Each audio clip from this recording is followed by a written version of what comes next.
So WrestleMania 37 Night 2, the main event of WrestleMania 37 Night 2 is for the Universal Championship. You have the WWE Universal Champion Roman Reigns defending against the 2021 Men's Royal Rumble winner, that being Edge and Daniel Bryan, who he makes a WrestleMania habit of sneaking into these main events, doesn't he? And that's exactly what he's done. Reminiscent of WrestleMania 30. This is a really interesting one, isn't it? Now, don't get me wrong. I'm an advocate for Bryan being added into the match. I think it does help the match. Does it make it better? I don't know. I think Edge versus Roman Reigns would have been a fine match anyway.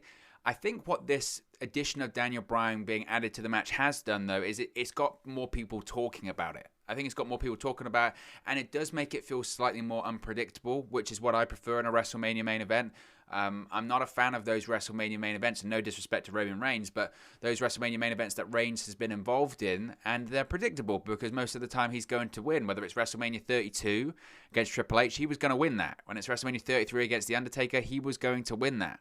Obviously, some other ones actually wasn't. It was predicted that he was going to win, and he didn't. 31 against Lesnar, which was the plan until that kind of backfired on WWE, and then WrestleMania 34 again, it was the plan for him to beat Lesnar, but then Lesnar stayed on both occasions. So I think this makes it a little bit more unpredictable. To be honest, I thought it was slightly unpredictable anyway. I think that's fair. I mean, the question is with this one. The question is because the favorite surely would be that Roman Reigns retains, and the reason why he's the favorite is because that's what he's done since he's returned to WWE at SummerSlam that year. He hasn't lost. He hasn't lost matches. I know he tapped out to Daniel Bryan, and that's why that was a big deal, because Roman Reigns just hasn't done that since he's returned. He's been booked like a Brock Lesnar, which he should be. That's how you make a star. That's how you make a star. You don't, just because Brock's part-time doesn't mean you can't do that with a full-time star, and they found out how to do that with Roman Reigns. But the most likely outcome, I would think, for this one tonight would be that Roman Reigns retains, because that's what he's done. And realistically, when it comes to, let's look at the participants in the match. Realistically, when it comes to Edge, and I think this was the discussion point when it came to Edge anyway, facing Roman Reigns at WrestleMania, was if he becomes Universal Champion, is he going to be wrestling on a consistent basis? Can he wrestle on a consistent basis like you would expect from a Universal Champion? Roman Reigns isn't wrestling matches every single week on SmackDown. He doesn't need to. He wrestles occasionally on SmackDown, but he'll do the pay-per-views and it's no problem. He's going to be there on every single show. I don't know the situation of Edge's contract. I don't know if that's what Edge is going to do, if that's what he wants to do. I don't know.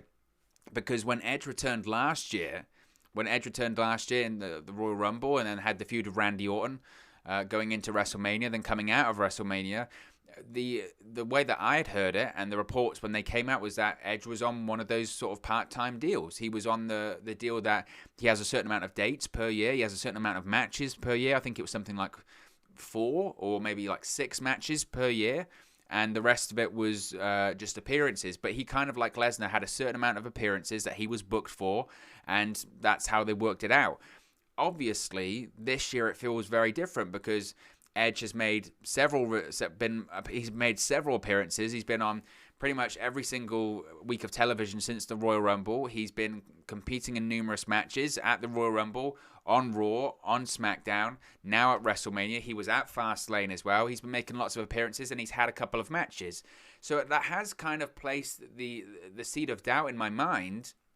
That previously my response would have been, I just don't see Edge winning because I don't think he can keep up that schedule. Well, he has now. And then you look at Roman Reigns. Reigns doesn't wrestle every week on SmackDown, so Edge wouldn't need to either. If Edge is willing to appear there, and Edge, I'm guessing, I don't know if he's moved to Tampa. I know he was in, I think it was like Carolina or somewhere like one of North Carolina, might be South Carolina, one of those places in one of the Carolinas with obviously Beth Phoenix and his family. But considering that Beth works on NXT, I don't know if they've moved to Florida. Maybe that's easier. That's why it's easier for Edge to be on all of these SmackDowns and Raws and even NXTs in this build-up to WrestleMania. I don't know. If that is the case, again, the logistics make it easier for Edge to be Universal Champion, and he can be on telly every week. And if that is the case, then why not? Because the story's there. The story is really absolutely there when it comes to Edge, because Tonight is 10 years to the day. 10 years to the day that Edge was forced to retire on Monday Night Raw and he vacated the World Heavyweight Championship. 10 years to the day. And, if Edge wins the Universal Championship, talk about what a story. What a story that is. 10 years ago to the day he has to retire, and he's told if you fall over, you could die. 10 years later, he's in the main event of WrestleMania and he wins the World Championship. If you said that to someone in Hollywood, this is the plan, this is what I'm going to do, guy, if he's on top of his game, say it's like a boxer, it's like a Rocky movie, but times 10. If he gets punched again, he's going to die. He manages to come back and he wins the world title. You would say, well, it's great and it's Hollywood, but that would never happen in real life. And I know people can talk about pro wrestling. I know say, well, scripted and all that kind of stuff, but this is real life at this point. That was Edge. He was told, you fall over, you could die. He's in the main event of WrestleMania. He could become the world champion. And when a story like that, falls into your lap, and that's what happened with WWE here. It's falling into their lap. I just think it's a real difficult thing to turn down. When you're in the storytelling business, when you're in the business of telling stories, when you're in the business of entertaining people like WWE is, it becomes difficult not to follow through on that story because it's so good. It's so good. That is such a WrestleMania moment. And had it been a one-on-one match of Edge being the babyface, I would have been leaning towards them going that way with Edge because talk about a feel-good WrestleMania moment. We saw it last night with Bianca Belair. That would be, it'd be a similar kind of feeling with Edge. But it hasn't turned out that way. Edge is now heel version of Edge. He's the rated R superstar version of Edge, which for me is the better version. That's the version that I grew up watching. That's the version I prefer when it comes to Edge. I think he's a far, far, far better heel than he is a babyface. I think he does well on either side, and I think Edge, Adam Copeland, the human being, is a nice human being.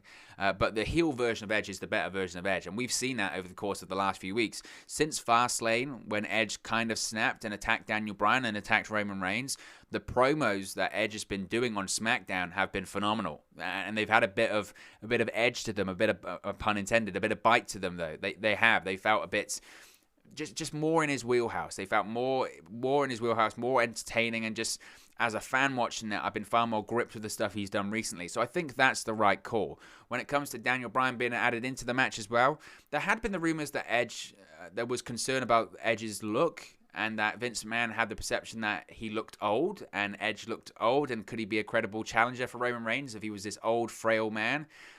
I think that is really, really hypocritical and ironic.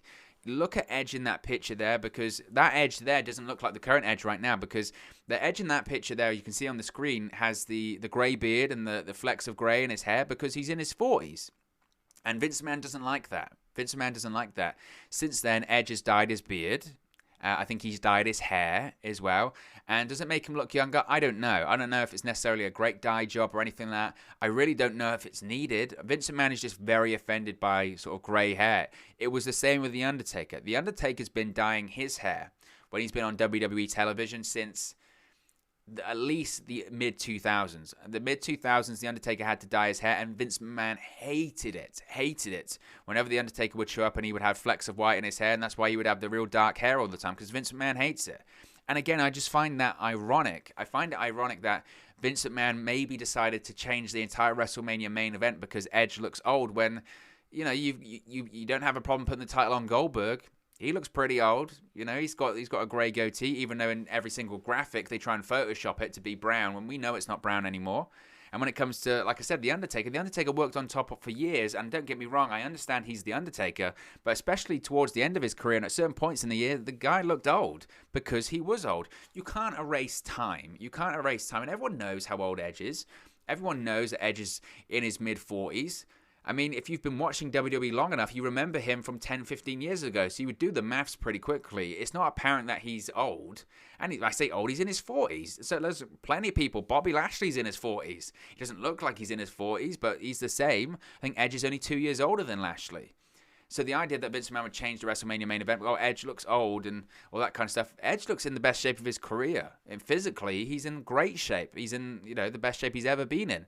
So when I heard that, I found that rich. I did find that ironic. As I mentioned, when it comes to this main event, though, do I think it's improved with Daniel Bryan being in there? I do. I do think it's improved with them being in there because I think it makes it more unpredictable, and it's led a lot more discussion about it, which, again, isn't a bad thing at all. Discussing these things and having people second-guessing themselves and making the fans question what's going to happen going into WrestleMania. This one is a bit difficult to predict. There is an argument that any person in this match could win. I think it's ranked. As to who could win, but there's an argument that anyone could win. And we can go through them. I think when it comes to Bryan, I think I think Bryan, again, being added in there, it was interesting. Another thing I'm not buying, actually, and before we get into each person could win, another thing I'm not buying is I saw some people on social media try to say Daniel Bryan being added into this match was long-form storytelling. WWE have been planting the seeds for the Roman Reigns-Daniel Bryan feud since late last year.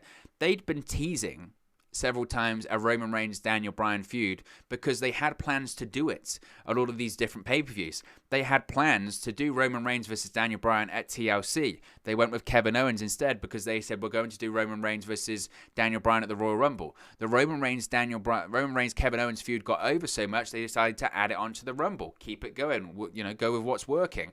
Then the plan was to have the one last feud before WrestleMania as the bridge between the Royal Rumble and WrestleMania was to have the feud between Roman Reigns and Daniel Bryan. Once Reigns is finished with Daniel Bryan, he'll then move on to Edge. Once again, though, and this has kind of been what's happened in general with Roman Reigns and his feuds as Universal Champion, is they've been so good that they have to carry on.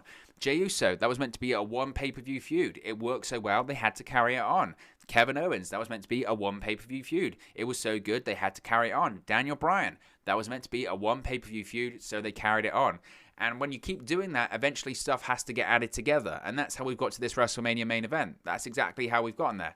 I'm not necessarily sure about Daniel Bryan saying, when he came out and they made the decision on SmackDown, I'm willing to work for it. I'm willing to earn my championship opportunity, and then held them hostage, the show, and then held the show ransom. I didn't necessarily get that, but when it comes to this build, and I know I sound a bit like a broken record here because I've said this quite a few times in all of the videos we've done over the course of the last few days when it comes to WrestleMania, but I think it's worth repeating because I felt like personally I was slightly vindicated because I felt like I was proved right last night. Going into this WrestleMania, it was WrestleMania 31 for me. I know there's a lot of comparisons with WrestleMania 30 because of the Daniel Bryan being added into the triple threat, but going into this WrestleMania, it felt like WrestleMania 31. And by that I mean is that build to that pay-per-view was horrible. It was really bad. It just wasn't a good build to the event. And going into it, there was lots of controversy about Roman Reigns. There was lots of controversy about him winning the Royal Rumble and being pushed so heavy. There was cancel the WWE Network was trending on Twitter. There was people boycotting WrestleMania. There was people canceling their tickets and all that kind of stuff because the build was so bad and no one cared about the show. Once we got to the event, though, you then started to realize, actually, this card is really strong, and almost irrespective of how badly it's been built, the card on the night will deliver, and that's what happened. Whether it's Seth Rollins cashing in at the end, whether it's Triple H Sting in that moment, yeah, I would have preferred the outcome to be different, but it worked. Whether it was Rusev John Cena, whether it was Randy Orton Seth Rollins in that amazing spot, whether it was the Rock segment with Ronda Rousey Triple H, whether it was The Undertaker and Bray Wyatt, it really delivered. As a show, it really delivered. And last night was absolutely the same. Don't get me wrong. Last night's events don't change that going into this WrestleMania. The build and the creative was awful. Really, really bad. But I still had no doubts that going into the show that it would be a really good show because you just have to look at the card and you have to look at the people wrestling on the card and you realize, actually, these are very, very talented. They're all very, very talented and very good at what they do. Of course, it's going to be a good show. And it's the same tonight, and it's the same with this match. Could the build have been slightly better? At times, but I think they've done a pretty good job. of it. And to be honest, this past week on SmackDown, it was a WrestleMania edition of SmackDown, they called it, because they had the Andre the Giant Memorial Battle Royal and the SmackDown Tag Team Championships, but it was a glorified clip show. I mean, it was taped as well. And the main thing that was really featured on that show was the promos. There were 3 promos by Daniel Bryan, Edge, and Roman Reigns. And the way they set it out was actually really good. So at the start of the show, you had Daniel Bryan come out. He cuts a promo. At the top of the hour, you have Edge come out. He cuts a promo. And then at the end of the show, to close the show, you had Roman Reigns come out. He cut a promo. And to their credit, every single guy in this match delivered a 10 out of 10 promo. Every single person nailed it. Absolutely nailed it. And what's interesting is you could say someone like a Daniel Bryan, maybe previously the promos, that's why people would say that's not really a strong suit. He nailed it. Edge came out and, for me, maybe delivered the best out of the 3 promos, but he's known for that. And it was just an excellent promo. He did it in sitting on a chair in the middle of the ring. You had the spotlight on him. And then to close the show, this was after the Andre the Giant Memorial Battle Royal, you had Roman Reigns came out, and man, talk about sometimes as fans we get criticized. You don't know what you want. You don't know what you want, or you don't know what's right. And the people in charge of WWE, they think they know best. We know how to book wrestling best. We know how to book characters best. We know how to get people over better than you do. And this whole Roman Reigns run, I think, is actually, to be honest, justified a lot of complaints that fans have had in the past. When it comes to Roman Reigns, people have been saying for years, turn this guy heel, turn this guy heel. Not necessarily because you want to boo him, but because the most compelling characters in the modern day, and this isn't even in wrestling, this is in television, this is in films, the most compelling characters are all heels. They're villains that get so popular that they become the heroes. That's how it works. You look at films like, say, Avengers Endgame, Avengers Infinity War. Thanos is the star of that film because he's so complex, he's so different. Darth Vader, he's the star of the Star Wars franchise because he's so compelling. And it's like the Joker. I mean, everyone can talk about Batman and all that kind of stuff, but the Joker had one of the most popular films a couple of years ago because the villains at this point in time are so complex. People like to see faults in characters. People like to not see perfect characters. When it comes to baby faces now, it's so hard to be a babyface because the idea of being a completely squeaky clean babyface is dead. It's dead in the water. People like people to be rough around the edges. People like people to not be perfect. People embrace imperfections nowadays. And that's why we wanted for years Roman Reigns to turn heel, because we wanted to see an edge to him. We wanted to see a different version of him. We wanted to see a bit of grit, a bit of, like I said, a bit of imperfection. And his promo that he cut on SmackDown, I think, just justified it. Not just obviously the work he's been doing since he returned at SummerSlam has been incredible, but the promo he did on Friday on SmackDown, to me, just justified of this guy is on another level now. He was a main eventer, he was a star. Everyone knew that because of the years he had worked on top in WWE. But this Roman Reigns, this version of Roman Reigns, is light years ahead of any other version of Roman Reigns that's ever been in WWE. He's so far ahead of that, and he is one of the most compelling characters on WWE television right now. He is one of the best characters in general on television. He's just every single week he makes SmackDown worth watching. It's just he's so good at what he does. He's so good at what he does, and like I said, he's made SmackDown the A show. He's made the SmackDown the A show and incredibly compelling, and you have to credit him, and you do have to credit WWE for that as well.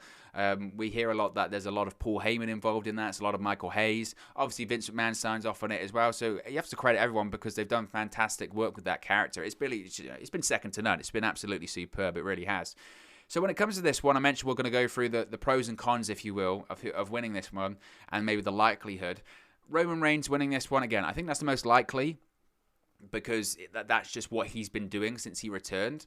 I think it's also the most likely because WWE know the money is with Roman Reigns right now, and I think they're thinking, why not have this guy be Universal Champion for a year? Why not have him hold the title maybe even longer than a year? Who realistically can take or should take the Universal Championship off of Roman Reigns right now? There isn't really anyone that should. There's people that can, but where'd you go from there? Where's the money? The whole point of Roman Reigns is that everything he's saying at the moment, whether he's the head of the table, he's the breadwinner, whatever, he's the tribal chief, the thing that's working with that is that he's backing it up. He's saying these things, how do you call yourself the head of the table when you lose?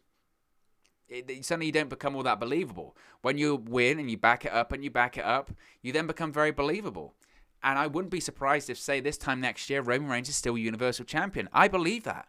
I believe they would be willing to do that. And I think as fans, you'd be willing to wait. I think you'd be willing to wait because the character's so strong. If there's a character that can pull that off, it's Roman Reigns. It really is.